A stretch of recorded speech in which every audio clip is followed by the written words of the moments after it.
ಈಗಾಗಲೇ ನಾನು ಕೂಡ ಮೊನ್ನೆ ಅವರು ಏನು ಮಾತಾಡೋದಕ್ಕೆ ನಾನು ಉತ್ತರ ಕೊಟ್ಟಿದ್ದೀನಿ.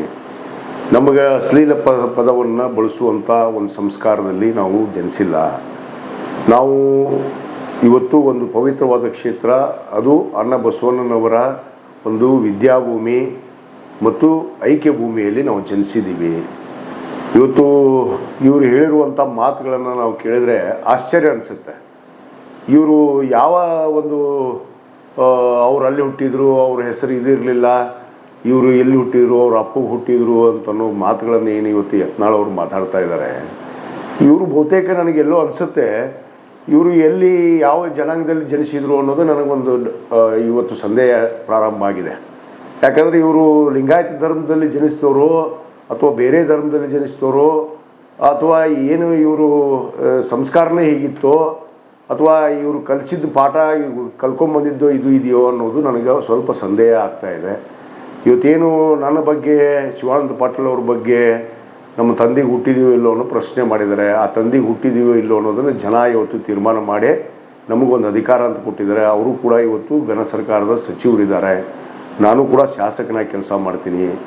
ನಮಗೆ ಇವತ್ತೇನು ಚಾಲೆಂಜ್ ಮಾಡ್ತಾ ಇದ್ದಾರೆ, ಇವತ್ತೇನು ಬಂದು ನಿಂತ್ಕೊಟ್ರಿಂದ ಇಲ್ಲೇ ಬಂದು ನಿಂತ್ಕೋತೀನಿ, ಬಿಜಾಪುರಕ್ಕೆ ಯಾಕೆ ಬರ್ತೀರಿ, ಬಿಜಾಪುರ ಭಾಷೆ ಭಾಳ ಹಲ್ಕಟ್ಟಿದೆ. ನಾನು ಮತ್ತು ಶಿವಾನಂದ ಪಾಟೀಲರು ಅಖಂಡ ಬಿಜಾಪುರ ಜಿಲ್ಲೆಯಲ್ಲಿ ಜನಿಸ್ತವರು.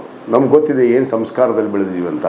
ಆಮೇಲೆ ಇವರು ಮಾತು ಎತ್ತಿದರೆ ಪಾಕಿಸ್ತಾನ ಇವರಿಗೆ ಪಾಕಿಸ್ತಾನಕ್ಕೆ ಹೋಗಿ ಸೋಲಿಸಿ ಬರ್ತೀನಿ ಅಂಥೇಳಿ ಒಂದು ಮಾಧ್ಯಮದಲ್ಲಿ ನೋಡಿದೆ. ನಾವು ಭಾರತ ದೇಶದಲ್ಲಿ ಜನಿಸಿ ಭಾರತ ದೇಶದಲ್ಲಿ ಇದ್ದೀವೋ, ಇವತ್ತು ಇವರು ಯಾವ ದೇಶದಲ್ಲಿ ಇದ್ದೀವಿ ಅಂತ ಮಾತಾಡ್ತಾ ಇದ್ದಾರೆ ಅನ್ನೋದು ನನಗೆ ಸ್ವಲ್ಪ ಸಂದೇಹ ಆಗ್ತಾಯಿದೆ. ಯಾಕಂದರೆ ಭಾರತ ದೇಶದಲ್ಲೇ ಇದ್ದೀವಿ, ಅದು ಪವಿತ್ರವಾದ ಅಣ್ಣ ಬಸವಣ್ಣನ ನಾಡಿದು. ಯಾಕಂದರೆ ಉತ್ತರ ಕರ್ನಾಟಕ ಅಂದರೆ ಅಣ್ಣ ಬಸವಣ್ಣನವರ ಒಂದು ಸಂಸ್ಕಾರ. ಇವತ್ತು ಏನು ಅಕ್ಷರವನ್ನು ದಾನವಾಗಿ ಕೊಟ್ಟಂಥವ್ರು, ಇವತ್ತು ನಮಗೆ ವಚನದ ಮೂಲಕ ನಮಗೆ ಮಾನವೀಯತೆಯನ್ನು ಕಲಿಸಿದಂಥವ್ರು. ಇವತ್ತು ನಮ್ಮ ಬಸವನ ಬಾಗೇವಾಡಿ ಆಗಿರ್ಬೋದು, ಕೂಡಲ ಸಂಗಮ ಕ್ಷೇತ್ರ.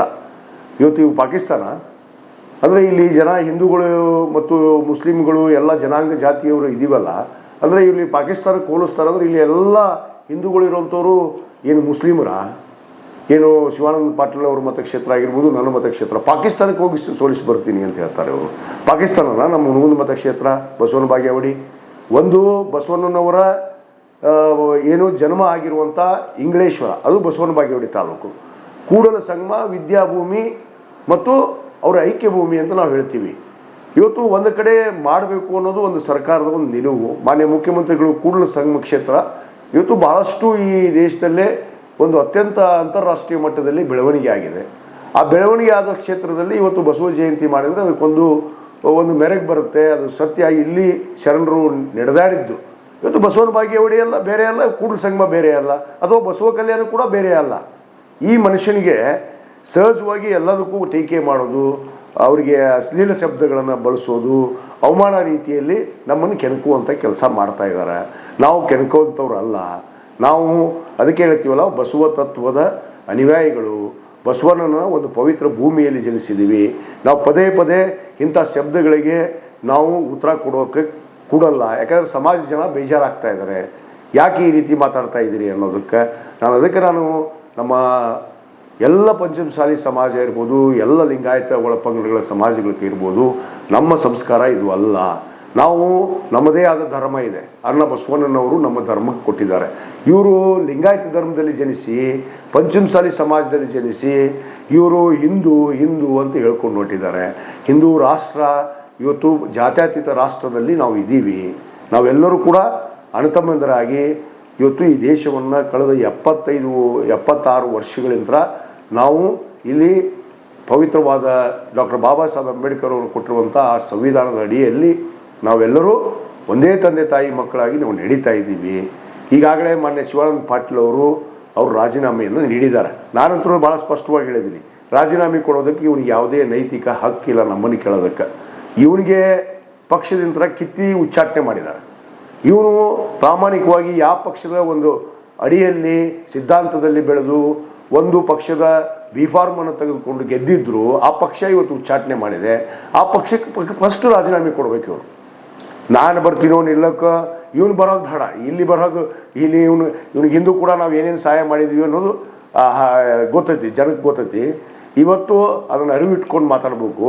ಈ ಮನುಷ್ಯ ಅಲ್ಲೇ ನಿಂದಿರಲಿ. ಇವತ್ತು ಶಿವಾನಂದ ಪಾಟೀಲ್ ಬರ್ತಾರೋ ನಾನು ಬರ್ತೀನೋ, ಈಗಾಗ ಶಿವಾನಂದ ಪಾಟೀಲ್ರು ಅಪ್ಪು ಹುಟ್ಟಿದ ಕೆಲಸ ಮಾಡ್ಯಾರಲ್ಲ, ನಾನು ಮಾಡಿದ್ರು ಬೇರೆ ಅಲ್ಲ, ಶಿವಾನಂದ ಪಾಟೀಲ್ ಮಾಡಿದ್ರು ಬೇರೆ ಅಲ್ಲ. ಇವತ್ತು ಕೊಟ್ಟಿದ್ದಾರೆ, ಇವನು ರಾಜೀನಾಮೆ ಕೊಡಲಿ, ಫಸ್ಟು ರಾಜೀನಾಮೆ ಅಂಗೀಕಾರ ಆಗಲಿ, ಆಮೇಲೆ ನೋಡೋಣ. ಯುದ್ಧ ಇದೆ, ತೋರಿಸ್ತೀವಿ. ಪಾಕಿಸ್ತಾನಕ್ಕೆ ಹೋಗಿ ಸೋಲಿಸಿ ಬರ್ತೀನಿ ಅಂತ ಹೇಳ್ತಾರಲ್ಲ ಇವರು. ಪಾಕಿಸ್ತಾನದಲ್ಲಿದ್ದೀವ ನಾವು? ಅಂದರೆ ಹುಣಗುಂದ ಮತಕ್ಷೇತ್ರ ಬಸವನ ಬಾಗೇವಾಡಿ ಪಾಕಿಸ್ತಾನ? ಅಲ್ಲಿ ಇಲ್ಲಿ ಇರುವಂಥ ಎಲ್ಲ ಹಿಂದೂಗಳು ಮುಸ್ಲಿಮರ? ಅಂದ್ರೆ ಅವಮಾನ ಮಾಡಲಿಲ್ಲ ಈ ಜನಾಂಗಕ್ಕೆ? ಇವತ್ತು ಲಿಂಗಾಯತ ಧರ್ಮಕ್ಕೆ ಅವಮಾನ ಮಾಡಲಿಲ್ಲ? ಈ ರೀತಿ ಮಾತಾಡೋದ್ರಿಂದ ಇವರೇನು ನಮಗೆ ಭಾಳ ಅಶ್ಲೀಲ ಶಬ್ದಗಳು ಬರ್ತಾವಂತೆ. ನನಗನ್ಸುತ್ತೆ ಇವರು ಲಿಂಗಾಯತ ಧರ್ಮದಲ್ಲೇ ಜನಿಸಿದಾರೆ ಇಲ್ಲೋದು ನನಗೆ ಇವತ್ತು ಸಂದೇಹ ಬರ್ತಾ ಇದೆ. ಯಾಕಂದರೆ ಇವರು ಈ ಲಿಂಗಾಯತ ಧರ್ಮದಲ್ಲಿ ನಾವೆಲ್ಲ ಜನಿಸಿದ್ವಿ, ಒಂದು ಸಂಸ್ಕಾರ ಇದೆ ನಮಗೆ. ಒಂದು ಪವಿತ್ರವಾದ ಅನ್ನ ಬಸವಣ್ಣನವರು ನಮಗೊಂದು ಸಂಸ್ಕಾರ, ಒಂದು ನುಡಿ ನಡೆ. ಇವತ್ತು ಏನು ತ್ಯಾಗ ಬಲಿದಾನದಿಂದ ಇವತ್ತು ಪಾಪ 12ನೇ ಶತಮಾನದಲ್ಲಿ ಹೋರಾಟ ಮಾಡಿ ಎಲ್ಲರನ್ನೂ ಒಂದೇ ವಾಹಿನಿಗೆ ತಂದು ಇವತ್ತು ಈ ರಾಜ್ಯದಲ್ಲಿ ವಿಶೇಷವಾದ ಒಂದು ಎಲ್ಲರಿಗೂ ಕೂಡ ಒಂದು ಸಂಸ್ಕಾರವನ್ನು ಕೊಟ್ಟಿದ್ದಾರೆ. ಅದನ್ನು ನಮಗೆ ಕಾಪಾಡ್ಕೊಂಡು ಹೋಗ್ತೀವಿ ನಾವು. ಪದೇ ಪದೇ ಇವರು ಚಿಲ್ಲರ್ ಮಾತಿಗೆ, ಚಿಲ್ಲರ್ ಭಾಷೆಗೆ, ಚಿಲ್ಲರ್ ಶಬ್ದಗಳಿಗೆ ಉತ್ತರ ಕೊಡೋದಕ್ಕೆ ಹೋಗೋದಿಲ್ಲ. ನಾವು ಇನ್ನು ಮುಂದೆ ನಾವು ಏನಿದೆ ಸಮಯಕ್ಕೆ ಕಾಯ್ತೀವಿ, ಆ ಸಮಯಕ್ಕೆ ತಕ್ಕ ಪಾಠ ಕಲಿಸ್ತೀವಿ. ಅದನ್ನು ಕಾಯ್ದು ಈ ರಾಜ್ಯದ ಜನತೆ ನೋಡ್ರಿ ಅಂತೇಳಿ ನಾನು ಎಲ್ಲರಲ್ಲಿ ವಿನಂತಿ ಮಾಡ್ಕೋತೀನಿ. ಶರಣಾರ್ಥಿಗಳು. ಸರ್, ಹುಣಗುಂದ ಮತಕ್ಷೇತ್ರಕ್ಕೆ ಬಂದು ತಮ್ಮ ವಿರೋಧಿಯಾದ ನವಲಿ ಹಿರೇಮಠರವ್ರ ಮನೆಗೆ ಹೋಗಿ ಯತ್ನಾಳ್ ಮಾತುಕತೆ ನಡೆಸಿದ್ರು. ಇದಕ್ಕೆ ತಾವೇನು ಹೇಳ್ತೀರಾ? ನೋಡ್ರಿ, ಅವರು ಬಂದು ಯಾರು ನವಲಿ ಹಿರೇಮಠ ಮನೆಗಾರ ಹೋಗಲಿ, ಆ ದೊಡ್ಡಂಗೂಡು ಮನೆಯಾಗಾರ ಹೋಗಲಿ, ಇನ್ನು ಇಲ್ಲಿ ಇನ್ನೊಬ್ಬನ ಕರ್ಕೊಂಡು ಬಂದರೂ ನಮಗೇನು ಫರಕ್ ಬೀಳೋದಿಲ್ಲ. ನಾವು ಅವ ಬಂದು ನಿಂದಿರ್ತೀನಿ ಅಂದ್ರೆ 28ಕ್ಕೆ ಬಂದು ನಿಂದ್ರೆ ನಿನ್ನ ತಾಕತ್ತಿದ್ರು ಇಲ್ಲಿ ನಾಮಿನೇಷನ್ ಕೊಡು, ನಾನು ತೋರಿಸ್ತೀನಿ ಅವಾಗ.